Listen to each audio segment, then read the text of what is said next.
Tres. Bueno, muy buen día compañeros, muy buen día profesora. Primero que nada voy a presentar a mi grupo, que sería Nicolás Ormazábal, Amanda Silva, Belén Orellana y mi persona Julio Bolívar. En esta ocasión le venimos a presentar la terapia reichiana, o de la teoría reichiana, fundada por Wilhelm Reich. Bueno, en primera instancia, ¿quién es Wilhelm Reich? ¿Cuáles fueron sus aportes, sus influencias y todo eso? Bueno, nacido en 1897 en Austria, dentro del Imperio Austrohúngaro, y fallecido en 1957 en Estados Unidos. Dentro de todo este proceso fue fundador de diversas teorías como la de Orgón, por ejemplo, fue médico psiquiatra y psicoanalista austriaco. En el año 1933 fue miembro de la Sociedad Psicoanalista de Viena y un gran seguidor y discípulo de Freud. Este fue su principal influencia hasta cierto punto, ¿no? Porque hubo un desliz y un desligue de la influencia de Freud cuando Reich intentó tomar en cuenta la influencia social para determinar la neurosis individual de cada persona. Bueno, sus aportes de Wilhelm radican en las enseñanzas dentro del taller de adiestramiento técnico para psicoanalistas jóvenes en la Sociedad Psicoanalista de Viena. Dentro de este proceso, él empezó a enfatizar y a darse cuenta sobre los malestares musculares y físicos que presentaban las personas más allá del ámbito mental y emocional en sí. Además de ver las inhibiciones gracias a la influencia social, especialmente en los ámbitos sexuales. Bueno, ya después de esta pequeña introducción a lo que es el autor de la teoría, vamos a dar una pequeña definición de la terapia reichiana. Bueno, básicamente se trata de una terapia psicoanalítica, ¿no? En la que se introduce el cuerpo, el sistema neuromuscular y el neurovegetativo, como medios para facilitar la reacción emocional. Se trabaja en el diván, que es un sillón donde se impulsa la relajación de la persona, y también en un ambiente que pretende facilitar el abandono y la regresión del paciente para sacar mayor medida las emociones y que puedan emerger bien. Bueno, dentro de este proceso hay dos conceptos principales que trabajaba Reich, que es el carácter y la coraza del carácter. Bueno, voy a comenzar explicando lo que sería el carácter, ¿no? De acuerdo con Reich, el carácter está compuesto por las actitudes habituales de una persona y por un patrón permanente de respuestas a diferentes situaciones. Incluye las actitudes y valores conscientes y el estilo de conducta, por ejemplo, timidez, agresividad, etcétera. Y lo más importante serían las actitudes físicas, donde está la postura, hábito de la forma de sostener y mover el cuerpo, ¿no? El concepto de carácter fue estudiado primero por Freud, esto es muy importante, en el año 1908 y tratado en su obra Carácter y erotismo anal. Reich tomó gran influencia de esto y estudió detalladamente el concepto y fue el primer psicoanalista que trató a los pacientes interpretando la naturaleza y función de su carácter más que analizando sus síntomas. Ya como segundo concepto principal sería la coraza del carácter. Según la opinión de Reich, el carácter forma una especie de defensa contra la ansiedad creada por los sentimientos sexuales del niño y el correspondiente temor al castigo, ¿no? La primera defensa contra el temor es la represión, la cual reprime temporalmente los impulsos sexuales, como las defensas y como las defensas del ego, disculpen, llegan a ser crónicamente activas y automáticas. Se transforman en rasgos del carácter o en una coraza del carácter. La concepción que Reich tiene sobre la coraza incluye la suma total de todas las fuerzas defensivas de represión, que están organizadas en un patrón más o menos coherente dentro del ego. El establecimiento de un rasgo característico indica la solución, ¿no?, de un problema de represión. Hace innecesario el proceso de la propia represión o cambia esta represión, valga la redundancia, en una formación relativamente rígida aceptada por el ego, una vez que este mismo se ha establecido. ¿Ok? Los rasgos característicos no son síntomas neuróticos. Según Reich, la diferencia estriba en el hecho de que los síntomas neuróticos, tales como serían los temores irracionales o fobias, se experimentan como ajenos al individuo, como elementos extraños a la psique. En tanto que los rasgos característicos neuróticos, sería como el orden llevado al extremo, timidez y timidez angustiosa, por ejemplo, se experimentan como partes integrantes de la propia personalidad. Uno puede quejarse, ¿no?, de ser tímido, pero esa timidez no parece tener sentido o ser patológica en sí, como sucede con los síntomas neuróticos. Las defensas del carácter son particularmente efectivas e igualmente difíciles de erradicar porque están bien racionalizadas por el individuo y son experimentadas como parte de su autoconcepto. Bueno, por último, Reich trató siempre de hacer que sus pacientes se dieran cuenta de sus rasgos característicos. Frecuentemente imitaba sus gestos o sus posiciones características y hacía que exageraran, ¿no?, algún comportamiento habitual, como por ejemplo la típica sonrisa nerviosa. Cuando los pacientes dejaban de considerar su modo de ser característico como algo inmodificable, su motivación para cambiar aumentaba considerablemente.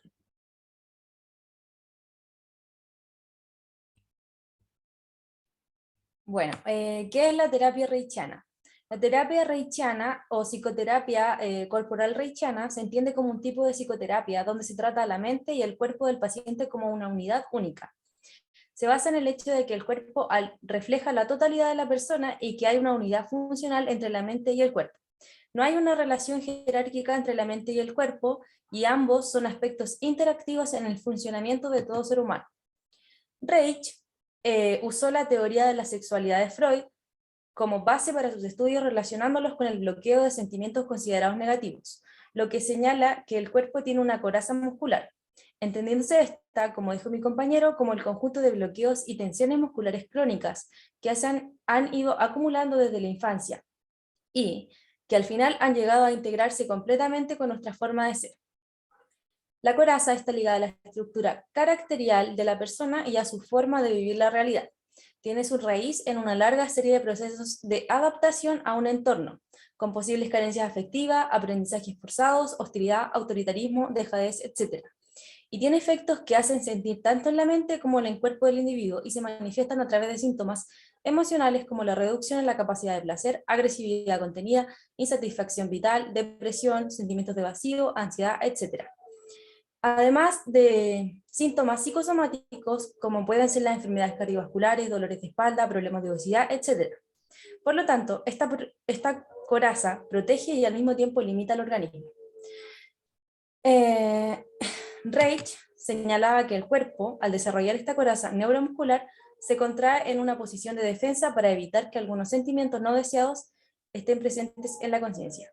Por lo que cuando estos comportamientos defensivos se manifiestan durante un largo periodo, la contracción se vuelve crónica y los músculos entonces formarán una coraza que solo se disuelve mediante una vuelta a la pulsación natural del organismo, lo que la psicoterapia reichiana ayuda a devolver.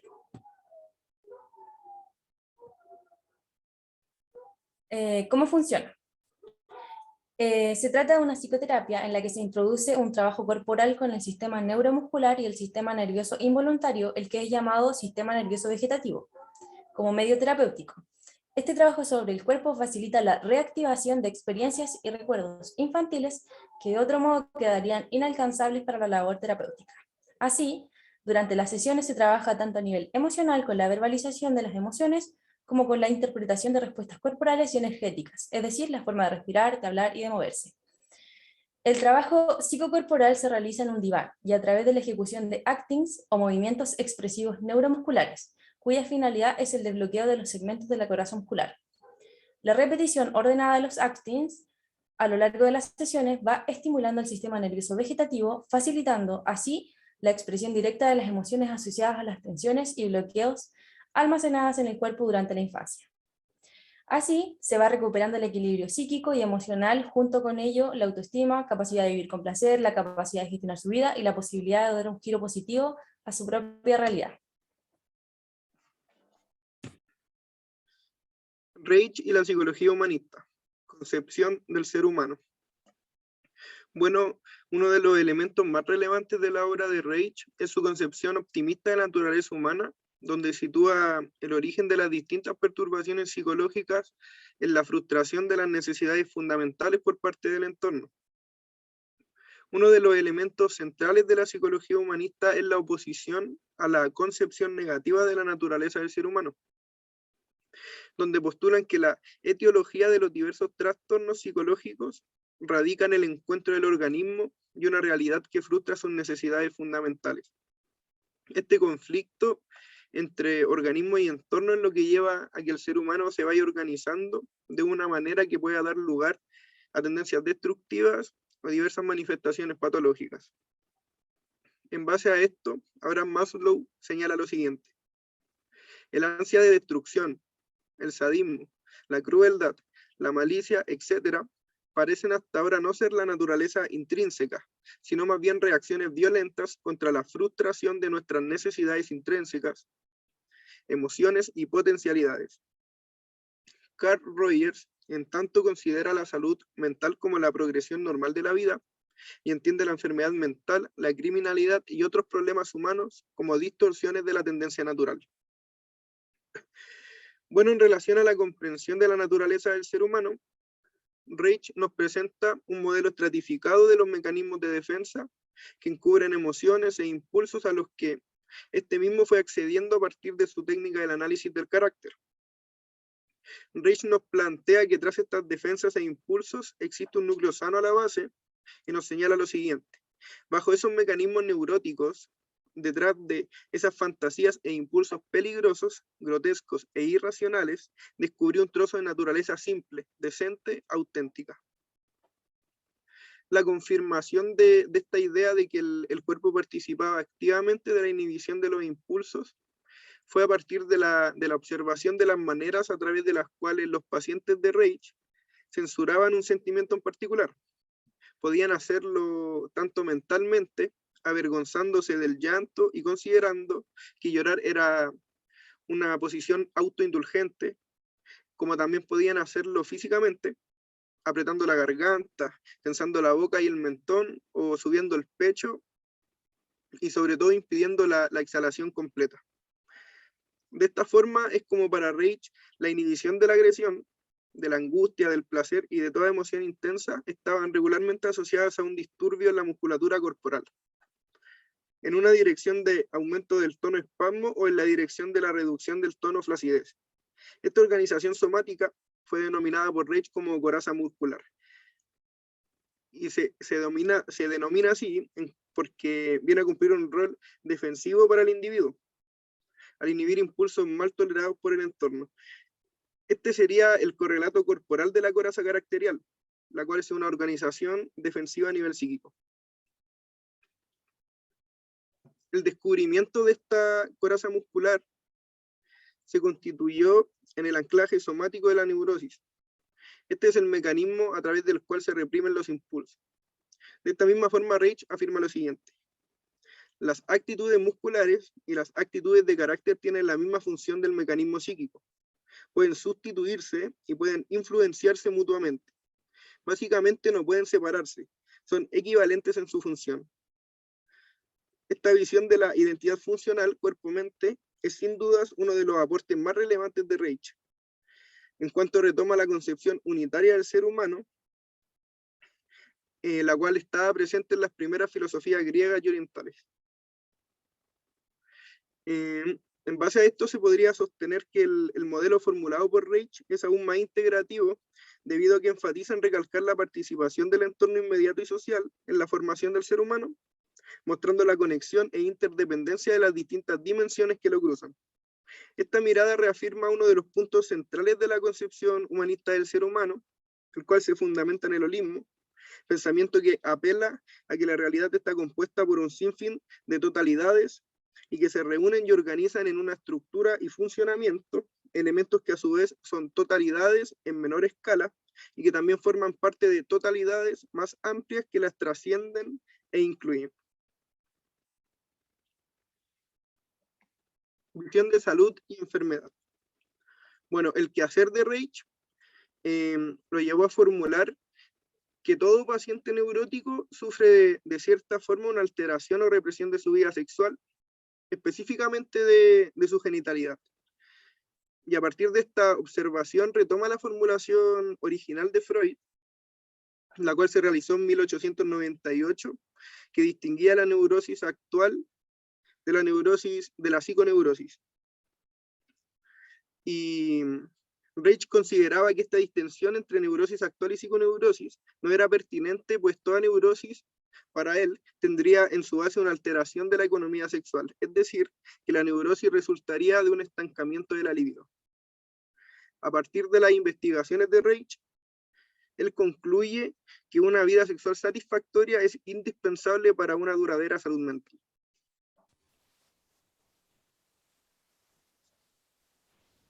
Ahora, en cuanto a la potencia orgástica implica la capacidad para alcanzar una completa descarga convulsiva de energía sexual durante la relación con, con una pareja del sexo contrario y con momentánea pérdida de conciencia.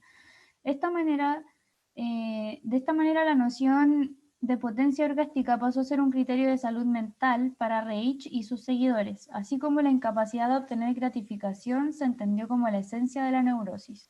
En este sentido, la potencia orgástica apunta a la capacidad de experimentar plenamente las sensaciones corporales desde las emociones al reflejo del orgasmo, siendo este último su punto de máxima expresión.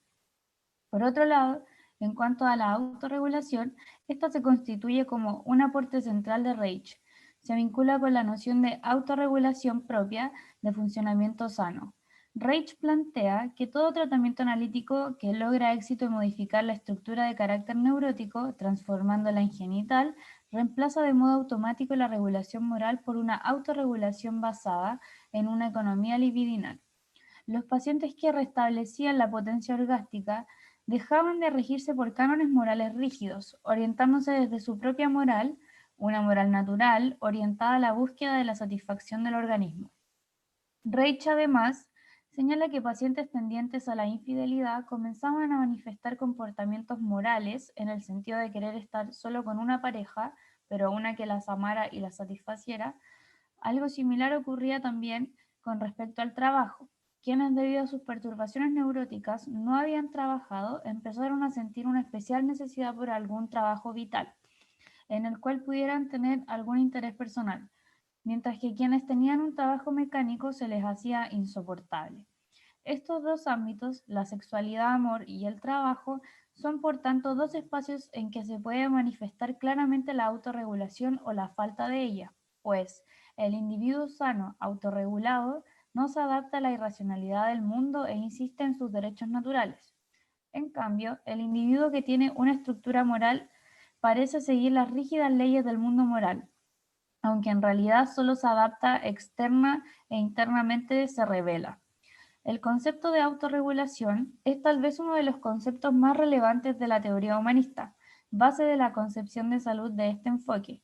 Apela a la capacidad del organismo a reconocer sus necesidades y poder satisfacerlas de la mejor manera posible, en consideración al entorno. De esta manera, se considera que Reich y Kurt Goldstein impulsaron este concepto que se esgrime como base de un funcionamiento óptimo. Para terminar, como conclusión a nivel grupal, podemos decir que con lo aprendido dentro de esta investigación sobre la psicoterapia reichiana, consideramos que la importancia principal sobre esta teoría nace en el interés no solo por la evolución y la mejora mental, sino por considerar los cambios físicos y sus reacciones ante los traumas del individuo.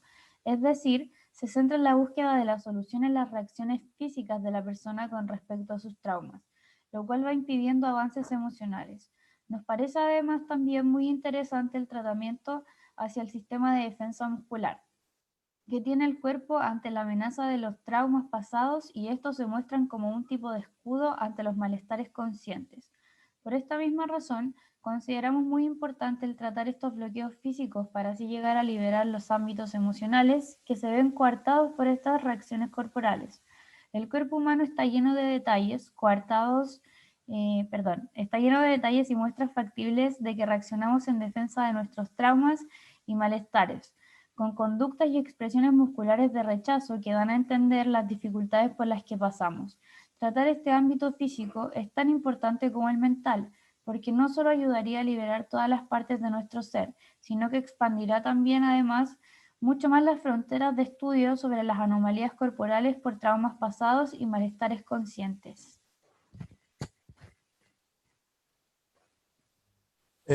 Bueno, Muchas gracias, compañeros. Muchas gracias, profesora, por escuchar nuestra presentación. Ojalá le haya servido, ojalá haya sido de su interés y le deseamos un muy buen día. Muchas gracias.